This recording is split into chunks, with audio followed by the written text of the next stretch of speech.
जय हिंद दोस्तों, मैं शिव श्रीवास्तव एक बार फिर से आप लोगों का स्वागत करता हूँ। आशा करता हूँ आप लोग एकदम अच्छे होंगे और बहुत बेहतरीन तरीके से आने वाले सभी एग्जामों की तैयारी कर रहे होंगे। ठीक है, एसएससी जीडी एक बहुत बेहतरीन और भारत में ये मैं कह सकता हूँ, अगर आप आर्मी क्षेत्र में जाना चाहते हैं तो या तो अग्निवीर हो गई आप लोगों की, या फिर एसएससी जीडी हो गई। ये इसी दो पर सबसे ज़्यादा फॉर्म भरे जाते हैं और इन्हीं दो के जरिए लगभग सेना की 90% भर्तियां हो जाती हैं। कुछ चुनिंदा सेनाएं ऐसी हैं जिनकी भर्ती यहाँ से नहीं होती हैं, बाकी लगभग लगभग सभी की यहाँ से हो जाती है। ठीक है, तो बिना किसी देरी के थल सेना की बात कर रहा हूँ। जल सेना में अग्निवीर में फिर आपका एयरफोर्स वगैरह अलग की बात है, थल सेना की। ठीक है, बिना किसी देरी की वीडियो शुरू करता हूँ, आगे की चर्चाएं करता हूँ। वीडियो को ध्यान से देखिएगा। कट ऑफ भी बहुत मेहनत करके बनाई हूँ। ऑल स्टेट का एक कट ऑफ मैंने कर दिया, हर स्टेट का अलग अलग नहीं बताऊंगा, समय आपका बहुत बचेगा।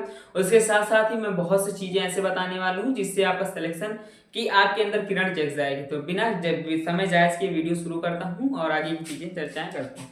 एसएससी जीडी, ठीक है, स्टाफ सिलेक्शन कमेटी, ठीक है, जीडी रिजल्ट 2025। आपको पता है कि अभी इसका 2024 का एग्जाम हुआ था। 2024 की भर्तियां वगैरह सब कुछ लगभग लगभग दे दी गई हैं।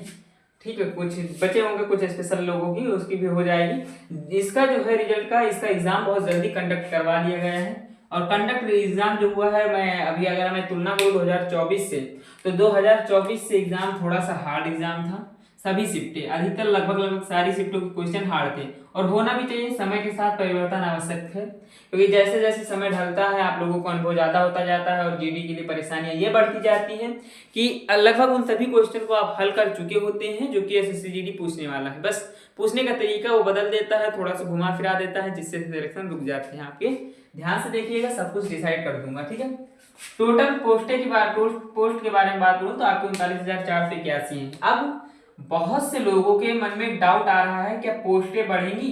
तो देखो, सिलेक्शन के हिसाब से अगर मैं कहूं तो हाँ, ये पोस्टें लगभग 50,000 तक जा सकती हैं, इसमें कोई दो राय नहीं है। ठीक है, 50,000 तक जा सकती है, मैं दावा नहीं कर सकता हूँ, लेकिन मुझे चांसेस दिख रहे हैं 50,000 तक जाने के। अगर ये 50,000 तक जाती हैं तो कट ऑफ में एक नंबर का कम, मतलब एक नंबर कम होगा। ठीक है, ये याद रखना, 1 से 0.5 नंबर भी कम हो सकता है कट ऑफ, इससे ज्यादा कम नहीं होगा, क्योंकि एक नंबर ने आप 0.5 भी कम करेंगे तो आपको 10,000 बच्चे मिल जाएंगे। ठीक है, अब इसमें भी दो तरह के पद होते हैं, आपको पता है। मेल के लिए 35,612 पद रखे गए हैं और फीमेल के लिए 3,869। ठीक है, फिजिकल अभी हुआ नहीं है आप लोगों का। फिजिकल कैसे करें वो सारी चीजें मैं बताऊंगा। देखो, फिजिकल के लिए अगर मैं बताऊं आप लोगों को तो हमेशा कोई भी बोर्ड हो, मैं एसएससी की स्पेशली बात नहीं करता हूं, आरपीएफ हो गया आपका, आरआरबी हो गया, या फिर इंडिया पोस्ट जीडीएस हो गया, ये सारी चीजें क्या करती हैं, ये 10 गुना फिजिकल के लिए उठाती है। ठीक है, 10 गुना कैंडिडेट्स को उठाती है, क्योंकि उनको एक बेहतरीन कैंडिडेट्स चाहिए, ऐसे कैंडिडेट्स चाहिए जिनमें ना के बराबर कमी हो। 0%, जब सिलेक्शन के टाइम होता है तो 0% कमियां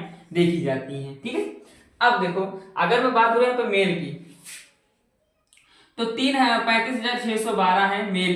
तो अगर मैं इसको 10 गुना कर दूं तो 10 गुना करने पर कितना हो जाएगा, 3,50,612। ठीक है, 3,50,612 हो जाएगा। ठीक है, 10 गुना। अब ये तो मेल हो गया, इतने मेल को मतलब कि उसके लिए बुलाया जाएगा फिजिकल के लिए।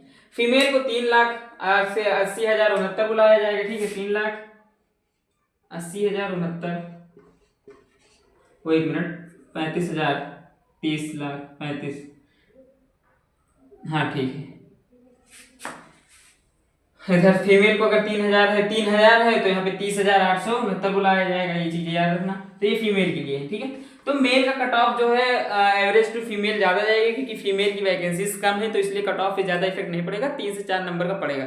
मैं भी आपको वो भी समझा कर ही जाऊंगा। ठीक है, सबसे पहले कुछ चीजें हैं जान लीजिए। जैसे मैंने पद के बारे में बता दिया है, मैं बताऊंगा नॉर्मलाइजेशन का। एक शब्द आप लोगों ने सुना है और कभी कभी कहते हैं कि भविष्य जो आपका होता है, कभी कभी इसकी वजह से संवर जाता है। कभी कभी ऐसा होता है कि आपके नंबर 2, 3, 4 नंबर कम होते हैं और नॉर्मलाइजेशन लगता है आप क्लियर हो जाते हैं।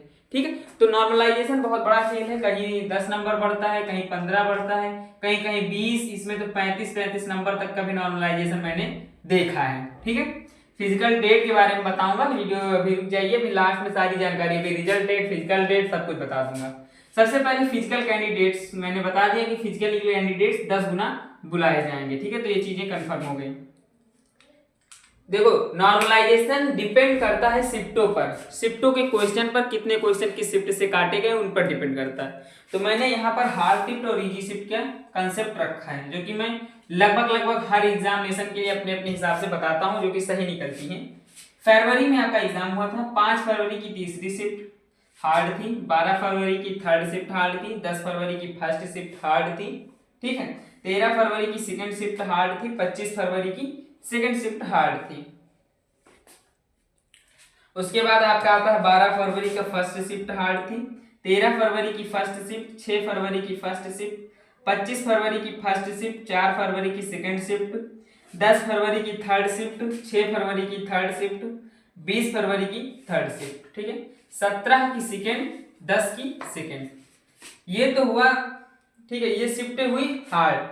अब इजी शिफ्टों के बारे में अगर मैं बात करूं तो 4 की फर्स्ट शिफ्ट आपकी इजी थी, 18 की थर्ड शिफ्ट आपकी इजी थी, 4 की थर्ड शिफ्ट इजी थी, 21 की फर्स्ट शिफ्ट इजी थी, 20 की सेकंड शिफ्ट इजी थी, 7 फरवरी की थर्ड शिफ्ट इजी थी, 21 फरवरी की थर्ड शिफ्ट इजी थी, 20 फरवरी की फर्स्ट शिफ्ट इजी थी, 12 फरवरी की सेकंड शिफ्ट इजी थी, 18 फरवरी की फर्स्ट शिफ्ट इजी थी, 5 फरवरी की सेकंड शिफ्ट इजी थी, 7 फरवरी की सेकंड शिफ्ट इजी थी, 18 फरवरी की सेकंड शिफ्ट और 19 फरवरी की सेकंड शिफ्ट। तो ज्यादातर कॉन्सेप्ट मुझे सेकंड शिफ्ट के ज्यादातर इजी, मीडियम या हार्ड में मिले, क्योंकि आपको पता है पहले शुरुआत होती फर्स्ट, फिर सेकंड, फिर थर्ड, इसलिए सेकंड शिफ्ट वैसे भी बीच में आता है तो इसका थोड़ा सा होता है, ठीक है।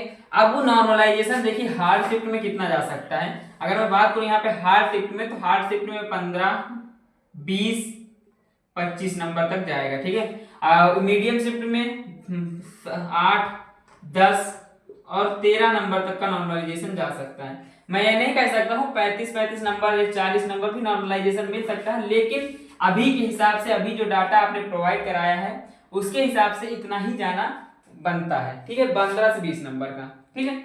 जो महासर्वे के बाद आपका डाटा है उसके हिसाब से मैंने नॉर्मलाइजेशन आपको बताया है कि 15 नंबर, 20 नंबर या 25 नंबर का मिलेगा। अगर इजी शिफ्ट से है, मीडियम शिफ्ट से है तो 8 नंबर, 10 नंबर या 13 नंबर का नॉर्मलाइजेशन मिलने का चांसेस हैं, ठीक है।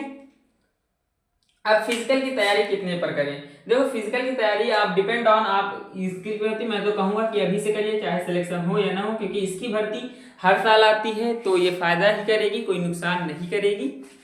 लेकिन फिर भी मैं बता देता हूं, अगर आप जनरल से बिलोंग करते हो और आपका स्कोर 114 के आसपास बन रहा है नॉर्मलाइजेशन को ऐड करके, तो आप बेफिक्र होकर तैयारी कर सकते हैं और चांसेस ज्यादा से ज्यादा है कि सिलेक्शन हो भी जाएगा, ठीक है।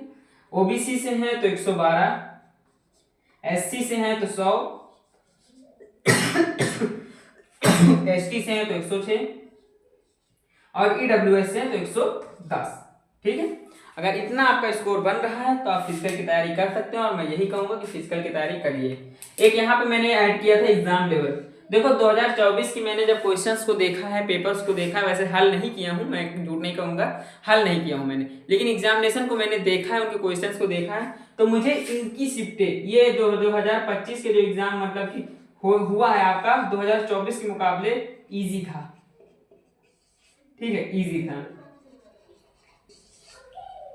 और आप लोगों को पता है लगभग 50 लाख के आसपास कैंडिडेट्स ने 36 लाख एग्जाम दिए थे, तब 50-60 लाख के एग्जाम लगभग भरे गए थे। जो डाटा मिला आप लोगों की सहायता से कट ऑफ मतलब कि कमेंट बॉक्स के माध्यम से मैंने वही बताया है। बहुत सी चीजें ऐसी हैं जो मैंने जो आप लोग गूगल फॉर्म भरते हैं उनसे भी देखा है, लेकिन इतना कह सकता हूँ कि जो चीजें मैंने बताई हैं 99% सही हैं, 100% तो वही कह सकता हूँ जो स्वयं ईश्वर हो, ठीक है। मिलता हूँ नेक्स्ट वीडियो में, तब तक के लिए धन्यवाद।